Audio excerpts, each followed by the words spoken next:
നമസ്കാരം. ഞാൻ പ്രശാന്ത് പയ്യന്നൂർ. ഇതാ നോക്കൂ, ഇവിടെ നല്ല മഴയാണ്. ഞാനിപ്പോൾ ഗോവയിലാണുള്ളത്. അപ്പോൾ ഞാൻ കരവഞ്ചിയുടെ കാലമേ പാർവതിയോട് പറയൂ എന്ന് പറയുന്ന കവിതാ സമാഹാരത്തിൻ്റെ സ്പാർക്ക് മീഡിയയിലൂടെ സംപ്രേഷണം ചെയ്യുന്ന കവിതാ സമാഹാരത്തിൻ്റെ അവസാന എപ്പിസോഡും എത്തി. 101 എപ്പിസോഡ് ഓൾറെഡി പൂർത്തിയായി. അദ്ദേഹത്തിന് എല്ലാ ആശംസകളും നേരുന്നു. അദ്ദേഹം ഇതിനു മുമ്പും സ്പാർക്ക് മീഡിയയിലൂടെ അദ്ദേഹത്തിൻ്റെ ശങ്കരം എന്ന നോവൽ വളരെ തന്മയത്വത്തോടെ അവതരിപ്പിച്ച് പ്രശസ്തി നേടിയതാണ്. ഇന്ന് ശരവൺജി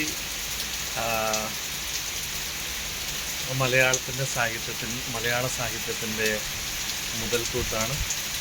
അദ്ദേഹം കവിത, നാടകം, സിനിമ, അഭിനയം തുടങ്ങി സംവിധാനം തുടങ്ങി എല്ലാ മേഖലകളിലും അദ്ദേഹത്തിൻ്റെ വ്യക്തിമുദ്ര പതിപ്പിച്ച ഒരു വ്യക്തിയാണ്. അദ്ദേഹത്തിന് ഒരുപാട് അവാർഡുകൾ നേടിക്കൊടുത്ത പ്രവാസികളുടെ ഇടയിൽ നിന്നും മറ്റും നാട്ടിൽ നിന്നും ഒക്കെ ഒരുപാട് പ്രശസ്തമായ അവാർഡുകൾ അദ്ദേഹത്തിന് കിട്ടിയിട്ടുണ്ട്.